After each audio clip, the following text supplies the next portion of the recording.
처음 믿음 생활을 시작할 때는 믿음이 있어서 믿음 생활을 하는 것이 아니죠.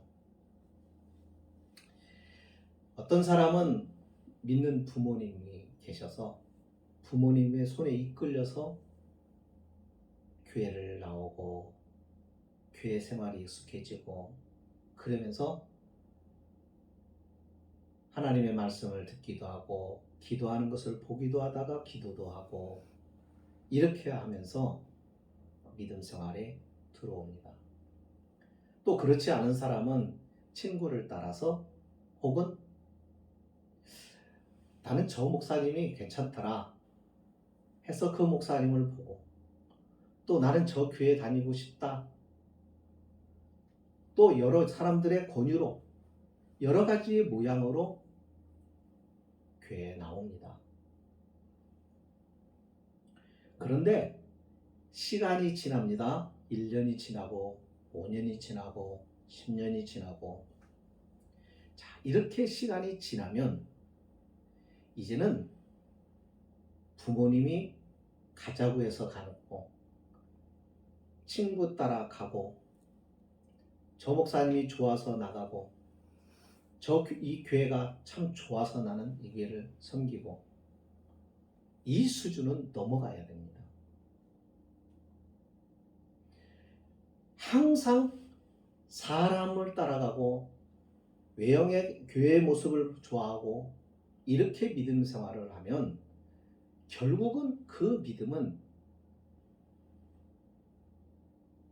쇠약해지고 또 그것은 믿음이라고 볼 수도 없기 때문에 얼마 못 가서 신앙도 교회도 다 떠나버려요. 처음에는 그런 모습으로 교회에 나왔지만 이 교회를 통해서 주님을 만나야 되고 주님을 만나서 주님을 사랑해야 하는 것입니다. 주님을 사랑하면 그 다음에 그래서 주님을 사랑하기 때문에 주님이 교회가 사랑스럽고 좋고 주님을 사랑하기 때문에 주의 말씀을 전하는 목사님이 좋고 주님을 사랑하기 때문에 교회 모든 일들이 좋아야지. 그게 바른 믿음의 생활이고 그렇게 할 때 모든 게 기쁘고 감사하고 행복한 믿음의 생활을 하는 것이죠. 그런데 우리가 아는 것처럼 많은 그리스도인들이 주님을 사랑해서 믿음 생활을 하는 사람들 많지를 않습니다.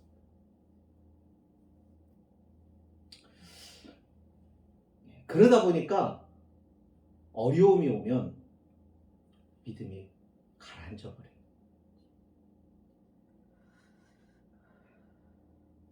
힘이 들면 예배를 멈춰요. 피곤하면 기도도 잠시 미뤄요. 그러다가 어떻게 되는 거예요? 점점 주님과 멀어지는 거예요. 주님과 멀어졌다가 다시 주님과 가까워지려고 하면 이거 쉬운 일이 아닙니다. 어려워요. 힘들어요. 그래서 대부분은 그렇게 멀리서 신앙생활을 주님을 멀리 두고 믿음 생활을 하다가 결국은 주님을 떠나요.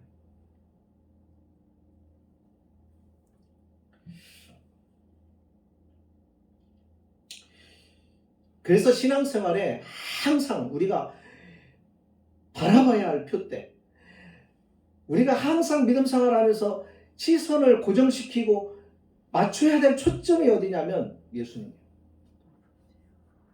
무엇을 하든지 봉사를 하든지 기도를 하든지 예배를 드리든지 성경을 읽든지 그렇다고 해서 여러분 성경을 읽는다고 해서 그럼 예수님께 초점을 맞추는 사람이 있느냐? 다 그렇게 초점을 맞추고 살아가느냐? 아니에요. 또 그것도 아니에요. 오늘 이 말씀은 참 예수님이 안타까움을 가지고 하시는 말씀이에요. 너희가 성경에서 영생을 얻는 줄을 생각하고 성경을 통해서 영생을 얻는 것은 맞아요. 유대인들이 그렇게 생각했어요. 그들의 생각이 맞아요. 성경을 통해서 영생을 얻어요. 그런데 성경에서 영생을 얻을 줄 생각하고 성경을 연구하거니와 이 성경은 곧 내게 대하여 증언하는 것입니다. 우리가 잘 아는 대로 유대인들이 우리가 복음서를 보면은 하나님의 뜻대로 살지를 않았어. 그 유대인들이 우리가 생각하고 있는 그렇게 신앙을 우리처럼 신앙생활한 사람들이 결코 아닙니다.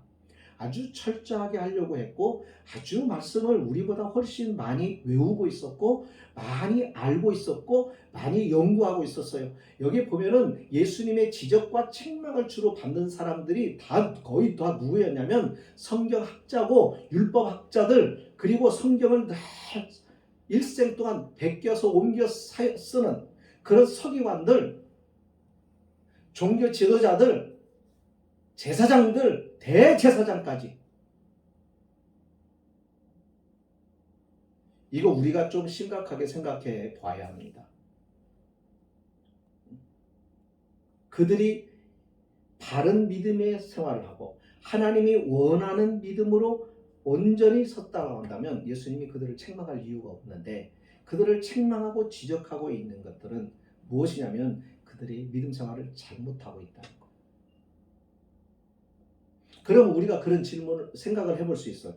왜 그 사람들은 성경을 그렇게 가까이 하고 외우고 연구하고 그러는데도 왜 믿음 생활을 제대로 못했을까? 초점을 못 맞춘 거예요. 여기 예수님께서 말씀하기를 이 성경은 누구에 대하여 증언하는 것이라고 그랬어요. 누구에 대하여? 내게 대하여. 여기서 나라는 이 말씀을 지금 하고 계시는 예수님을 말하죠. 그러니까 구약에 있는 모든 성경 그 내용들이 창세기서부터 구약 마지막 말라기까지 그 모든 내용이 다 예수님을 가리키고 있는 내용이라는 거예요. 그러면 성경을 주신 목적이 왜 그러냐? 이 구약 성경을 통하여 누구를 바라보라고, 누구를 가리키는 거예요? 예수님을 가리키라 하는 것은 곧 너희가 이 성경을 통하여 오실 주님을 바라보라는 거예요. 그 목적으로 성경을 주셨는데 너희는 성경을 어떻게 보느냐? 성경을 그 성경 자체로 본다는 거예요. 그 성경에 하나님의 말씀이라고 해놓고 그 말씀에 신격화시키고 그 말씀을 높이고 그 말씀의 내용만 달달달달 외운다. 마치 이런 것과 같은 거예요. 우리가 성경 66권을 다 외워. 예수님의 제자들의 이름을 다 외워. 성경을 많이 외워 암송을 해. 그런데 그 암송하고 성경을 달달 외운다고 하는 것이 자체만 의미가 있는 게 아니란 말이에요. 그게 아니라 그 성경을 외우는 목적이 뭐냐면 그것을 통하여 주님을 보고 주님과 관계를 갖기를 위해서라는 거예요. 그러니까 성경을 다 외우고 있어도 예수님과의 관계를 놓쳐버리면 헛짓한 거예요.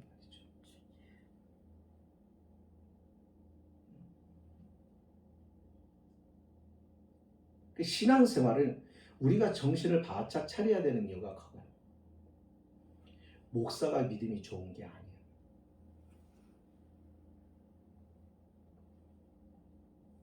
이 말씀은 굉장히 우리에게 두려움을 주는 말씀입니다. 성경 그 자체만 보면 안 돼. 성경이 가리키고 있는, 말씀이 지향하고 있는, 말씀이 의도하고 있는, 하나님이 왜 이 성경을 주셨을까? 그냥 경전으로 받들라고? 언젠가도 제가 얘기를 했어요. 전에 어떤 분이 차를 탔는데 그 차에 성경책 그 뒤에다가 성경책을 놨는데 성경책을 얼마나 오래 놨든지 햇빛에 받고 열에 받아가지고는 다 이게 부풀어 갖고는 성경이 더 두꺼워졌어요. 배는 더 두꺼워진 거예요. 쪼글쪼글해져. 그래서 성경을 읽지도 않는데 이거 뭐하러 여기다 두느냐. 근데 그분의 말씀이 그거예요. 성경을 차에다 두면요 마음이 편해요. 목사님. 마치 하나님의 말씀에서 자기를 지켜줄 것 같아요. 그거는 신앙이 아니라 미신이에요. 성경을 부적으로 주신 게 아니란 말이에요. 그러니까 가만히 보면 믿는 사람들 가운데서도 뭐냐면 불교식으로 예수를 믿는 사람, 미신적으로 예수를 믿는 사람이 굉장히 많아요. 그러니까 그 믿음은 구원을 얻을 수 있는 믿음이 아니라.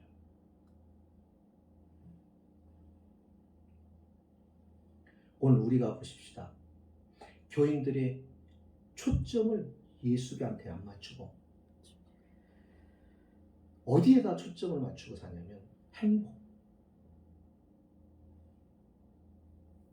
행복에다가 초점을 맞추고 살고, 건강이 하지 않고 병든 사람은 건강에 초점을 맞추고 믿음 생활하고, 재물이 없는 사람은 재물에 초점을 맞추고 믿음을 생활을 하는 거예요. 예수 믿으면 행복해.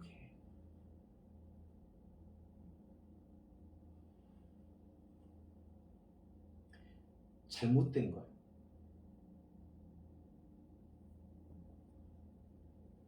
그거는 행복하기 위해서 예수 믿는 것과 같은 거예요. 우리가 굉장히 주의해야 되는 게 있습니다. 여러분, 많은 목사도 성경 신학자들 가운데서도 이런 사람들이 있어요. 이 성경이 사람을 위하여 주신 하나님의 말씀, 사람을 위한 하나님의 말씀으로 여기지를 않고 하나님에 대한 인간의 말로 대하는 사람이 많습니다. 자, 무슨 얘기인지를 잘 새겨들으셔야 돼요. 이 말씀이, 성경이 인간을 위해서 하나님이 주신 말씀, 하나님의 말씀으로 믿어야 되는데, 인간의 하나님에 대한 내용이 적혀 있는, 하나님에 대한 인간이 기록한 것, 인간이 기록한 사람의 말로 성경을 대하는 사람이 많단 말이죠. 똑같이 성경을 연구한 신학자 가운데서 이렇게 둘러나뉘는 거예요. 목사인데도 그와 같이 둘러나뉘는 거예요. 성도인데도 마찬가지.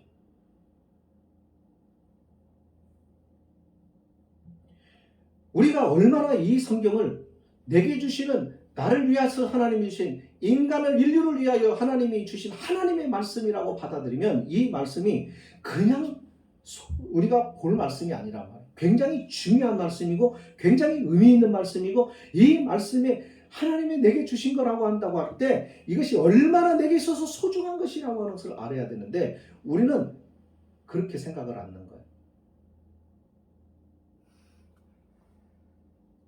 사도 바울이 기록했으니까 인간의 말로 생각을 하는 거예요.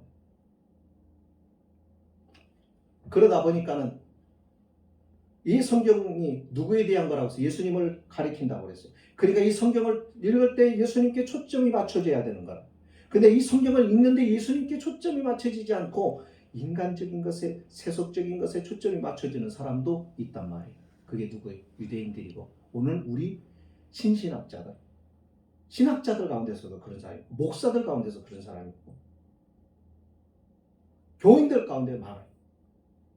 하나님이 내게 주신 말씀이고 생명의 말씀이고, 이 말씀이 구원의 말씀이고, 이 말씀이 하나님 내게 주신 것은 이 말씀을 통하여 주님을 더 깊이 알라고 하나님이 주신 말씀이라고 믿는다면 성경을 우리는 사랑하고 읽고 이 말씀을 가지고 주님이 어떤 분인지 하나님이 어떤 분인지 알아가고 그분을 만나고 그렇게 가야 믿음 생활이 제대로 이루어지는 거라. 근데 그렇게 안 한다. 우리 성경 잘 안 읽잖아요.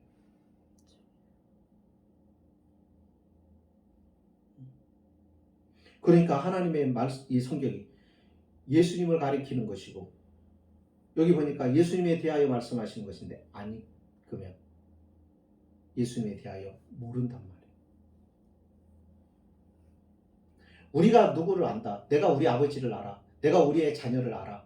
그때 안다는 것은 지식적인 아는 것을 말하는 게 아니에요. 인격적인 사귐을 가져서 그 마음을 알고 형편을 알고 그의 대화가 의도하는 가 무엇인가를 알고 이게 아는 거란 말이에요. 그건 교제를 통해서 사귐을 통해서 가까워지면서 아는 거예요. 함께 살아야 알고 함께 얘기하면서 지내야 아는 거예요. 지식적으로 하나님에 대해서 안다고 해서 아는 게 아니에요. 그러니까는 유대인들이 이 성경을 연구했다고 하는 그들이 주님을 못 알아보는 거예요. 이와 같은 현상이 이때만 있는 게 아니라 오늘날도 마찬가지예요. 그래서 예수님께서 말씀하신 거예요. 말세가 되면 믿는 자를 보겠느냐 이 말은 예수님을 아는 자가 없다는 거예요. 교회를 다녀도 직분을 가졌어도 그가 목사여도 구원받는 자가 없다. 그러니까 갈수록 구원받는 사람은 희박해진다. 왜? 예수님께 초점을 맞추지 않고 사는 거예요. 행복에다가 초점을 맞추고 재물에다가 초점을 맞추고 건강에다가 초점을 맞추고 살아요. 그러니까 교회를 왜 나와요? 건강 회복. 예수를 왜 믿어요? 행복하려고. 행복이라고 하는 것 성경에 어디에 그런 말씀이 있어요? 행복은 하나님을 사랑하고 하나님을 향하여 가까이 가고 주님을 만났을 때 거기서 행복을 느끼는 거예요. 세상에 그 어떤 것을 가지고 다 행복을 채우려고 해도 행복한 게 아니에요. 물질이 행복할 줄 것 같아서 죽으라고 물질을 재물을 얻어가지고 쌓아놓으면 행복하냐? 아니, 병들어 그 다음에.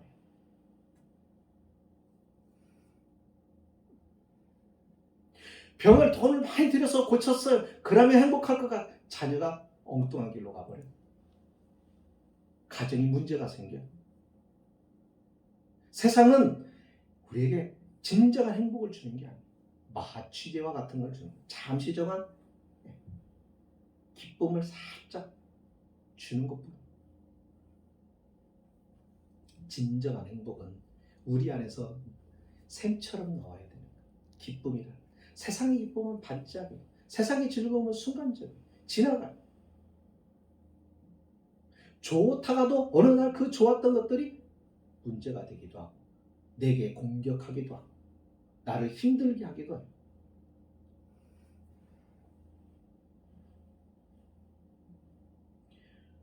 오늘 우리도 유대인들처럼 믿음 생활하는 사람이 많다는 겁니다.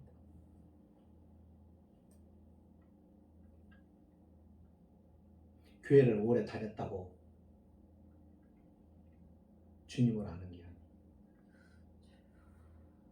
우리는 자꾸 그것을 합리화시키고 그것을 알면서도 그냥 묵인해 지나가요. 그냥 정직하지를 못하고. 이 유대인들도 정직하지를 못해서 주님이 필요한 사람이거든. 그 사람들도. 이런 세상에 주님이 필요하지 않은 사람이 어디 있어요? 하나님의 은혜와 긍휼이 필요하지 않은 사람이 어디 있어요? 필요성을 못 느낀다고 했을 때는 그게 문제가 있는 거예요.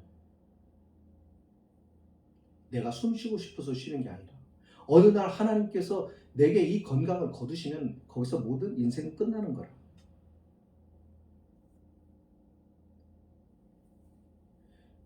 우리 몸에 퍼져 있는 실핏줄 하나 뇌혈관으로 가 있는 아주 가느다란 실핏줄 하나, 그거 하나만 순간적으로 잠깐만 탁 막히면은 주변에 있는 뇌세포가 다 죽어버린다. 뇌경색이 오고 끝난단 말이에요. 우리가 조금만 깊이 생각해 보면은 우리가 살아가는 것 자체가 은혜고 기적이란 말이에요. 그런데 이걸 잊는다고. 자기의 의지로, 자기의 힘으로, 자기의 능력으로 사는 것 같이 그렇게 착각을 한다. 이 세상에 주님을 필요로 하지 않는 인생은 없어요. 그런데 주님을 찾지 않는단 말이에요. 더군다나 하나님의 말씀을 연구하는 사람들이 주님을 필요로 하지 않아요. 이 얘기는 무슨 얘기냐면 주님 없이도 살 수 있다는 거예요. 우리가 하나님의 말씀, 우리가 주님 없이 살 수 있다고 하는 그리스도인들을 보면은 말씀이 주님께로 인도하는데, 말씀이 주님을 가리키는데 우리가 하나님의 말씀을 안 보고 안 배우고 안 듣고, 이게 교만이다. 이게 정직하지 않은 거라. 하나님은 끝없이 우리에게 와서 마음의 문을 두드리는데 그걸 느끼는데 부정하는 거예요. 자꾸 자기의 의지로 지금까지 살아왔으니 앞으로도 그렇게 살 것이라고 착각하는 거예요. 그런 성도들이 태반이에요. 이게 문제인 거예요. 유대인들도 그렇게 했어. 주님이 가장 필요한 인생인데 필요하다는 생각을 해요. 자기를 속이는 거. 그러니까 어떻게 돼요? 겸손하지를 못해요. 주님을 만난, 그 당시에 주님을 만났던 사람, 주님께 고백했던 사람, 주님의 은혜를 입었던 사람, 어떤 사람인가 잘 생각해봐요. 간절히 주님을 필요로 했던 사람. 그래서 주님 발 앞에 엎드린 사람, 겸손한 그런 사람들이 주님을 만나요. 여기 9장에 가면은 소경이 나와. 어렸을 때부터, 날 때부터 소경인 사람. 그가 예수님을 만나고 고침을 받아요. 그래서 한번 생각해 보세요. 평생 태어날 때부터 앞을 못 봤어. 소리만 들은 거. 엄마의 목소리, 아빠의 목소리, 형제의 목소리, 친구의 목소리, 사람들의 목소리.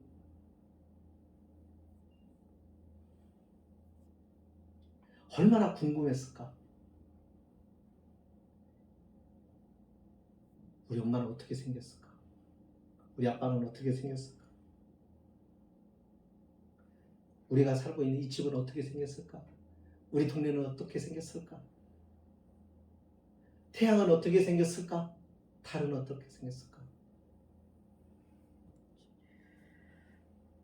그런 인생이 주님을 통해서 눈을 떴어요. 이 사람은 대만족인 거예요. 세상에 그 어떤 것도 필요 없을 거예요. 그 순간 자기가 보는 것 자체로 인하여 세상이 열리고 너무너무 행복했을 거예요. 여기에 나오는 이 소경이 왜 소개가 되는 줄 알아요? 너희는 다 이와 같이 소경들이다. 너희는 하나님이 보여주는 새로운 세상에 대하여 어두운 눈을 가지고 있다. 근데 그 눈을 뜨게 하는 자, 바로 예수 그리스도라는 것. 그런 의미와 사인을 가지고 이 소경의 눈을 떠줍니다. 이 소경의 눈을 떴어요. 종교 지도자들이 와서 자꾸 누가 너희 눈 뜨게 해줬냐, 그러니까 나사렛은 바로 그 사람이라고 얘기를 하고 막 해. 그러니까 인정을 안 하려고 해요. 이 유대인들이. 그죠? 인정을 안 하려고. 그러니까 이 사람이 뭐라고 말한 줄 알아요?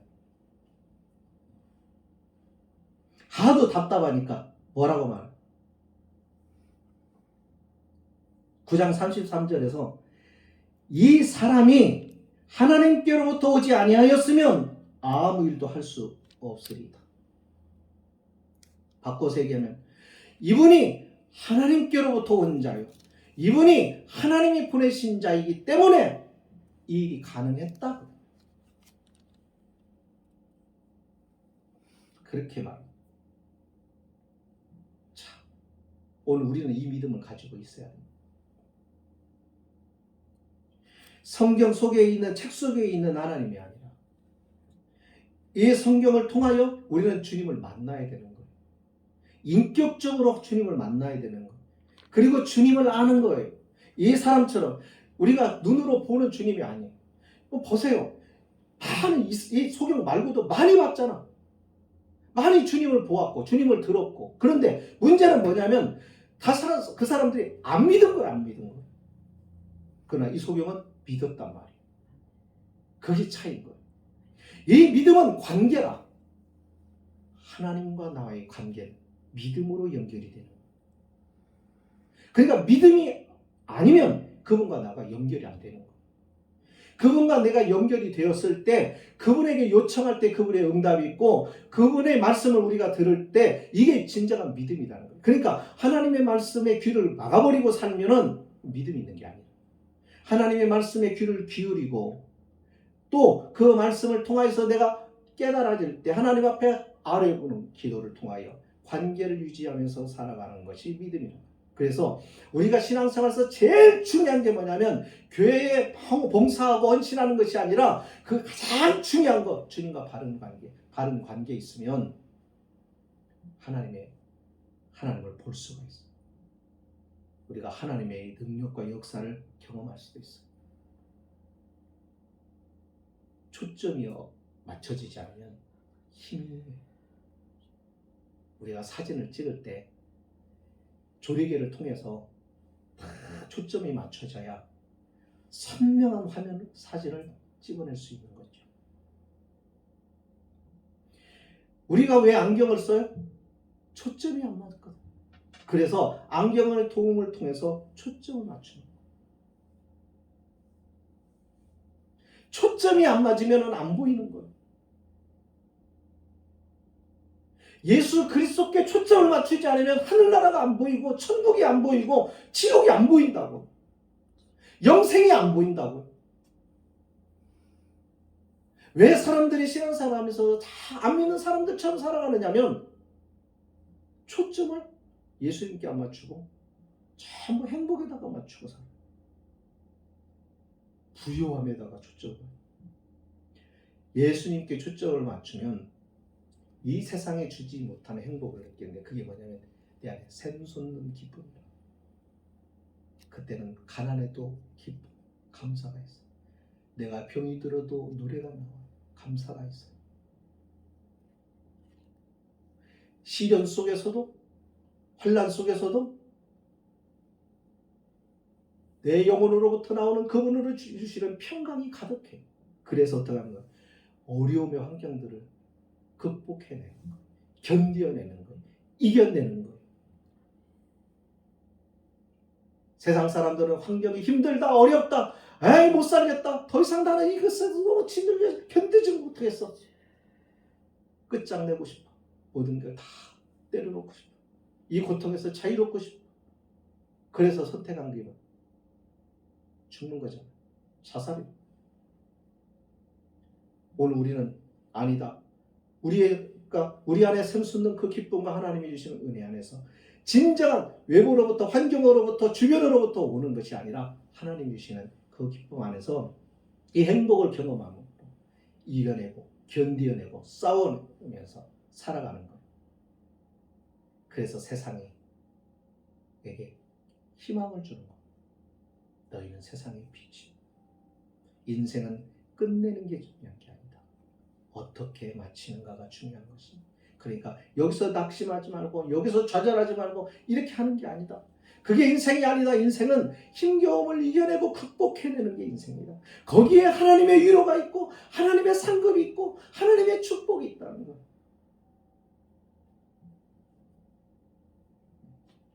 초점을 제대로 맞추고 살아야 돼요.